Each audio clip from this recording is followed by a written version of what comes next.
When federal agents go undercover these days, there's often more than one. That's how you end up with at least 5 FBI agents and informants in a tiny right-wing militia in Michigan, supposedly plotting to kidnap the governor, only to find out there were more informants and undercover agents than kidnappers.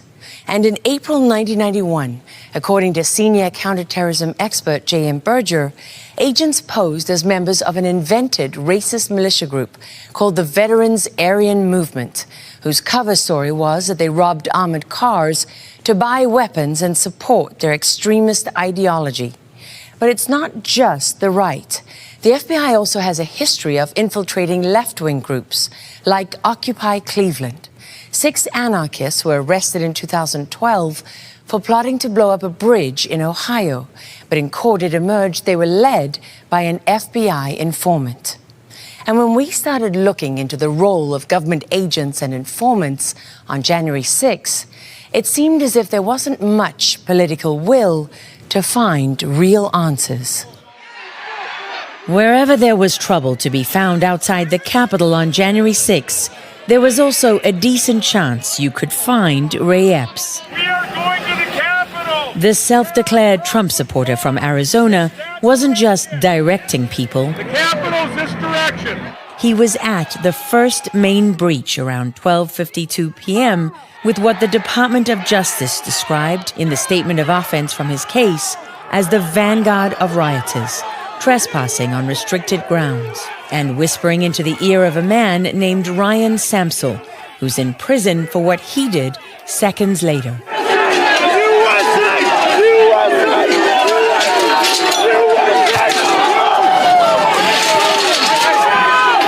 Then Epps joined the flood of rioters who stormed through the downed barricades and breached the first line of defense, according to the DOJ. A short way down the path, when rioters took down more barricades, the DOJ said Epps continued to penetrate the restricted grounds and headed for the West Plaza, also a restricted area. Thanks to his tall frame and red hat, you can make him out amidst the crowd at these barriers, where he is once again in the first group to break through and get past the police. After that, he's seen all along the defensive police line, walking up and down and here and there, part commander, part peacemaker. They're not the enemy. Appreciate you guys. If I could keep them off the steps, is that okay? Will you stay with them? What? Move them down. As noted by the media, the DOJ, and the January 6 committee, who have all come to the defense of Ray Epps. And there's one thing that hasn't come up as much in interviews or under oath. We have video of Ray Epps holding up this huge MAGA sign, steel MAGA sign, and he's actually helping push it. Some of the men who were touching that sign, they're in prison today. Jim Hoft runs the Gateway Pundit, an online news site that's been a thorn in the side of progressives and establishment censors ever since he started blogging some 20 years ago, when the internet was still fairly new. Few have devoted as much time to covering January 6 as Hoft and his team of reporters, who've published well over 1,000 stories in 2.5 years. He told us they were one of the first to report on the possibility, still unconfirmed, that Ray Epps may be an informant. A couple of these guys touched it because it went over their head and they didn't want to get hit in the head. It got pushed at police. No police officer was injured, but these people were still sent to prison. So they're in prison today for this. Ray Epps is pushing the sign, and he was never arrested for that, right? So it's just another incident of Ray Epps, this suspicious activity. The media won't report this, but we have the footage and be glad to share it with you. Hoft did share the footage with us, and you can see the sign going over the crowd, as he described. Here, Epps reached up and touched it for about 10 seconds, and then made this gesture with his hand, signaling toward the Capitol and the police. As the sign passed and changed direction, Epps can be seen on camera, pushing it towards the line of officers, and then joined in pushing the crowd forward. We couldn't ask him about this because he didn't respond to our requests for an interview, and his attorney declined. There's no doubt about Epps touching the sign. That was confirmed by the DOJ and Ray Epps himself in the statement of offense he signed when he pled guilty to a misdemeanor charge for disorderly conduct on restricted grounds in September of this year. It said he touched the sign with both hands and specifically mentioned the hand signal seen on camera, where Epps pointed forward toward the line of officers several times. The government offered no explanation for what that meant and did not address Epps pushing the sign at police, an act that got others charged with various offenses, including assault. Also not in dispute, the fact that Epps was pushing with the crowd. According to the statement, a group of rioters, including Epps, pushed forward, leaning their bodies on each other. Again, no explanation was offered. Ray Epps denies being a source or undercover or anything, says it's all nonsense, not true in the least. His wife says the same, so does his attorney. Why don't you believe him? Oh, I think it's the strangest story, isn't it? Here you have the January 6th committee. You have the media defending this man who's clearly leading efforts to get people inside the Capitol. How does anyone prove that someone is a confidential source for law enforcement, whether it's Department of Homeland Security, JTTF, Joint Terrorism Task Force, FBI, ATF, right? Or, as we found out, even TAB? I mean, how do you find out? These agencies are never going to admit it. I think what's interesting is Ray Epps had threatened to sue some people. He has sued some people. He needs to put his money where his mouth is. In a series of news reports, Houghton the Gateway pundit traced what happened to other protesters who touched the sign and ended up in prison. Brad Smith, who was 24 years old when he was raided by the FBI, got an assault charge and almost 3.5 years for placing his hands on the sign for a few seconds, and a conspiracy charge for texting with friends about saving D.C., according to his mother. One of his friends, Marshall Neef, a young father from Pennsylvania with severe mental health issues, also got close to 3.5 years for, according to the DOJ, carrying a wooden club and participating in hoisting and pushing a large metal sign frame into a defensive line of officers. 30-year-old Thomas Patrick Hamner pled guilty to one charge for grabbing and assisting in throwing the sign and got 30 months. Jose Padilla from Tennessee and Sean McHugh from California both got 6.5 years, or 78 months, for touching the sign and other charges. McHugh, a young father, spent 2 years in prison waiting for his trial. Vietnam vet Howard Richardson and Alan William Byerly, both from Pennsylvania, also touched the sign but were imprisoned for unrelated assault charges. 2.5 years later, Ray Epps has yet to set foot in jail, although he could get anything from 0 to 6 months for his misdemeanor charge when sentenced in December. In his plea agreement, the Justice Department cited his lack of criminal convictions as a factor in sentencing. We took a closer look and found no convictions, but our search turned up what appeared to be an outstanding arrest warrant in Pennsylvania from 2015. It was, ironically, for the same crime Epps was urging people to commit at the Capitol, criminal trespass. We contacted the victim named in the arresting officer's report, but have withheld her identity for privacy reasons.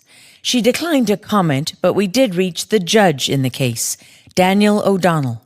Case records showed he signed off on 2 updates, one in July 2022, the other in October of this year. But he stressed the Class C misdemeanor for defiant trespass was minor. Judges in Washington, D.C. seem to have taken a different view. By July this year, they'd sent close to 200 January 6 defendants to prison for trespassing and other charges. Jim Hoft said he's tried to cover as many cases as he can, but it's hard to keep up. Prosecutions and arrests continue to this day. Well, what about Ray Epps saying he gets death threats now and he's afraid for his safety? I think that's tragic. I don't recommend that for anyone. You know, I don't recommend it for you, for conservatives. I don't recommend it for liberals. That's very sad, right? I've had death threats. I know I've had the police come to my door telling me that they got calls from Washington, D.C., and my name is on an Antifa hit list. And so we're going to have somebody sit outside your house for a while because your name is on this list. So I know how that is. In light of his security concerns, we agreed not to disclose the exact location of Jim Hoft's home in St. Louis, Missouri, where we met. Hoft, now 61, lives with his partner and runs the Gateway Pundit from here.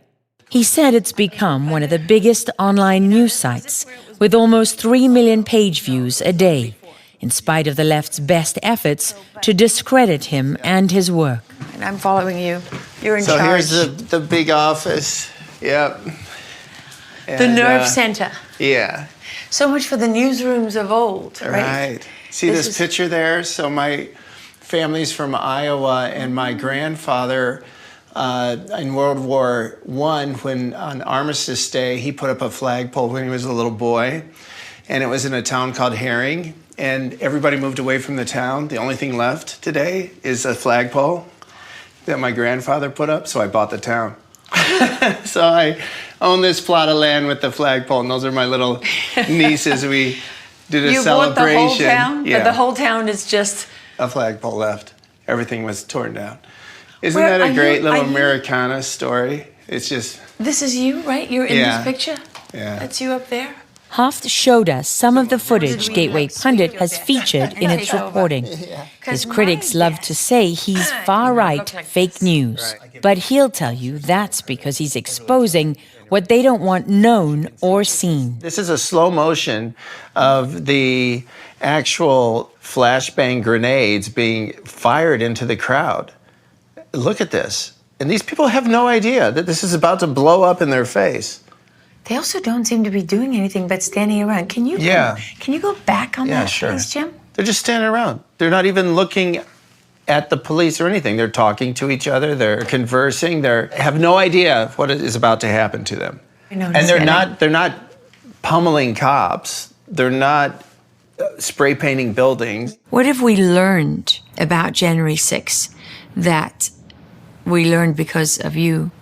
First, stories you broke before anyone else. Well, I know one of our writers, exceptional writer, Cassandra Fairbanks, after Officer Sicknick, she was the first one to talk to the family, and she broke some stories about the officer and about the fire extinguisher. I believe Cassandra was the first one to point out that after speaking with the family, that he wasn't hit. Which was a really big story. Huge story. I mean, because the whole narrative of January 6th hinged on Officer Sicknick's death. Right. Because he was the only person they claimed had been murdered by protesters.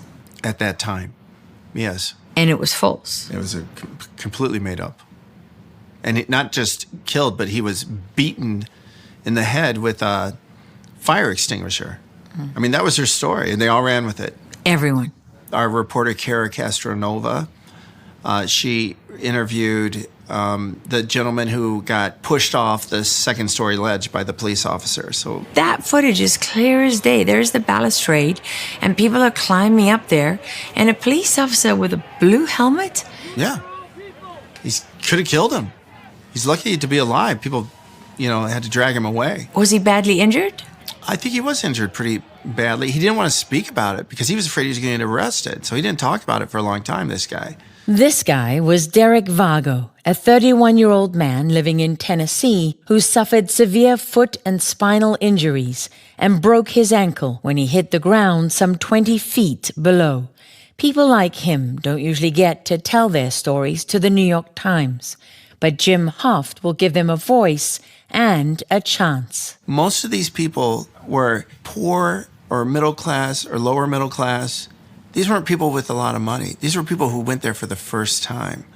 Of the prisoners that I've spoken with, I spoke with an attorney a week or two ago, and she told me that she believes 90% of these people have attorneys that are appointed to them because they just don't have the money, you know? So It's public tragic. defenders. Yes. Who are typically left-leaning or far-left in their views. Was certainly in Washington, D.C.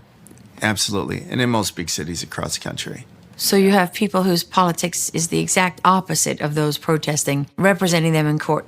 Absolutely. And somehow With their they're life. supposed to get a real defense. Yeah, it doesn't make any sense. And we've seen the results of these trials. And it's heartbreaking. And you see a woman who walked through the Capitol with a flag. She's a former social worker. She dealt with addictive people.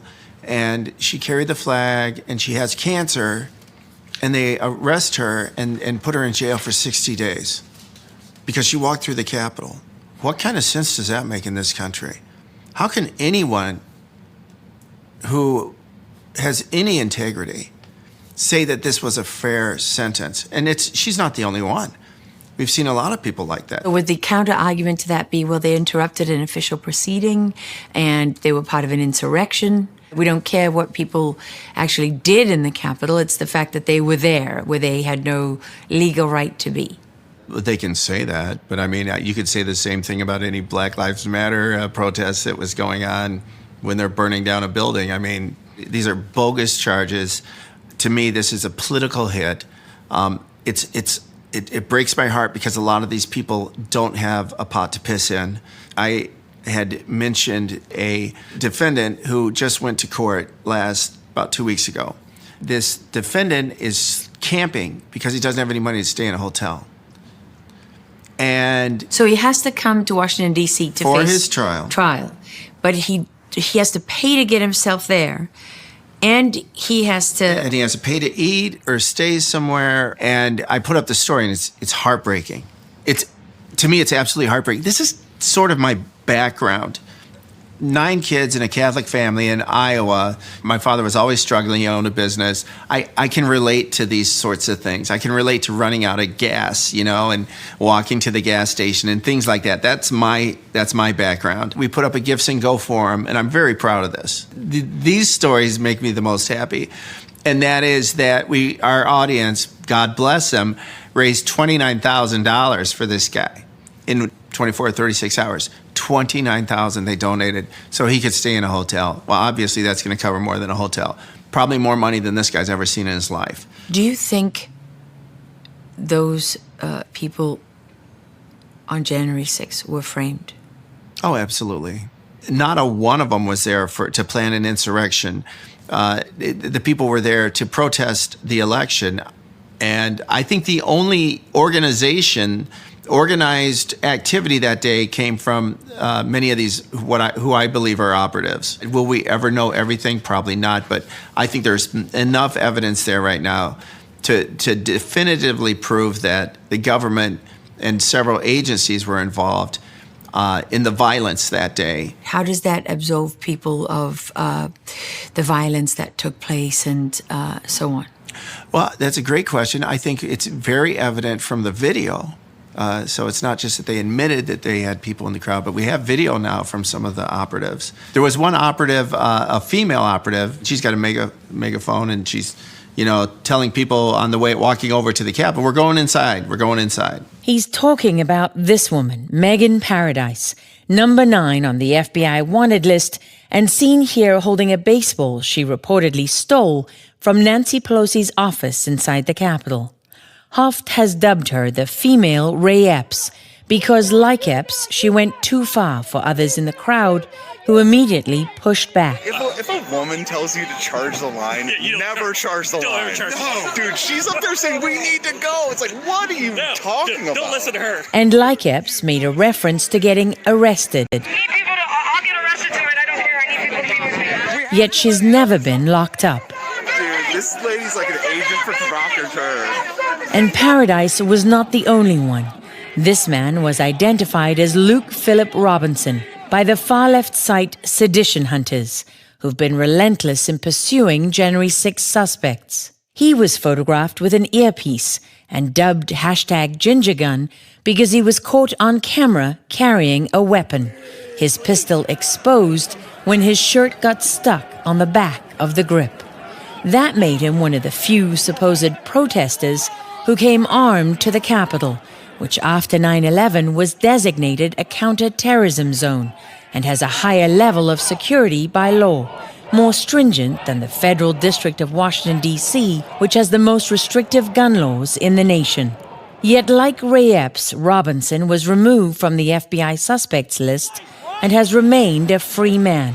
We traced him through public documents to a business that started in Tennessee and is now based in Arizona.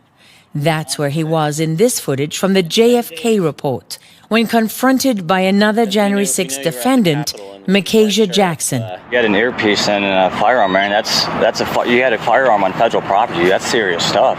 He appeared uncomfortable and did not answer any of his questions. What's with the earpiece at the Capitol? Who were you talking to? I'll see you guys later. Who were you talking to, You though? actually want to buy this bike or not? No, thank you. According to at least 8 ballistic experts and arms dealers we consulted, the gun he was carrying appeared from what was visible to be a SIG 320 and either the M17 or M18 model. On their website, SIG said it was specifically built for the U.S. military.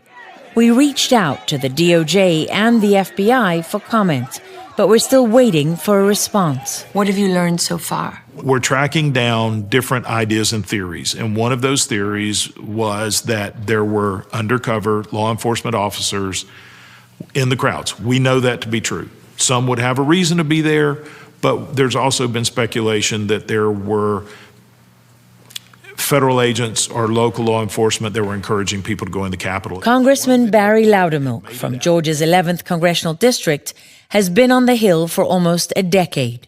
He's the chair of the House Administration's subcommittee investigating the investigators, trying to get to the bottom of the security failures around January 6. And there was one video clip that had made it out in public that some people had claimed this was definitely a police officer. We verified that to be true. This is the clip recorded on the body cam of the undercover officer in question. I've never seen anything like this. He can be heard chanting, USA! USA! USA! Good? Yeah. They're throwing shit all, look, everywhere. and at times urging the crowd to advance. Go! Go! Let's go! Go! It's tear gas. It's tear gas. The committee has not made his name public yet, but he was identified to defense attorneys as Officer Nicholas Tomasula. We've already been able to confirm, yes, this was a Metropolitan Police officer. Undercover. Who was doing what? He was, at one point, he was helping people climb up the scaffolding, because remember, out on the West Terrace, the scaffolding was being built for the inauguration. He was helping people get up the scaffolding and telling them, go, go, go, keep going, keep going. Come on, go, go, go!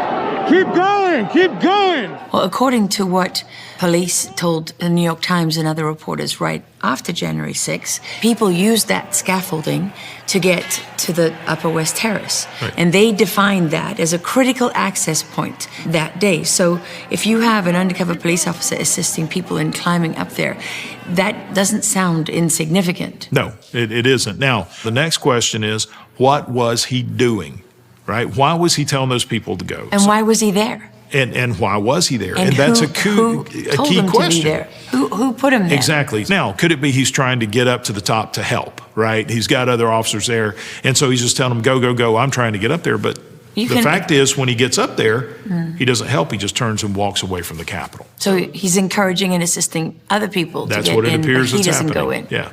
Loudermilk, a 59-year-old Air Force veteran, told us he doesn't like leaks, and he's played his cards close to his chest intentionally. There's a video that has police officers on the west side by the fountain yelling at each other, and one of them says, "We're hurting innocent people." And they say, for every one we're pulling out, we're making 10 angrier. You're hitting with a lot of pain compliance when you're hitting innocent people. And not only that, we're taking out one and and 10 of them are getting angrier. We're multiplying them by hitting them. You know, when you listen to that, you have the sense that the officers were set up for failure as much as the protesters. Yeah. And we've got a video of officers saying we were set up. They set us the fuck up. That's what they did. They set us up. They set up 64. Oh, absolutely. And then they asked y'all to come 2 hours later. They set us up. They needed everybody right away. Nah, right away. They set us the fuck up. So nah, we ain't got shit. No way hell was on that game. We ain't got a motherfucking thing. They set us the fuck up. That's one of the things that we want to know. What do they mean by that? What exactly do you mean that you were set up? Because there's a lot of interpretations. Are you investigating the possibility that instigators and other people inserted themselves in the crowd and took action to provoke the crowd and to provoke the police, that they were provoking both sides? I mean, there was definitely that there. I don't know who they are. We're looking into that. But, you know, you're talking about the great contrast. You've got the people over here that when we do have audio are saying, hey, we appreciate you guys, you know, talking to law enforcement. Yes, protesters in the midst of the violence saying we're on your side. Yeah, and then we've got other folks that have steel pipes that are, you know, beating officers with it. So when has that ever happened at a Trump rally? Never. For the congressman, it's somewhat personal. After being falsely accused of leading a surveillance mission inside the Capitol the day before January 6, he said the truth has to get out, and subpoenas may be next.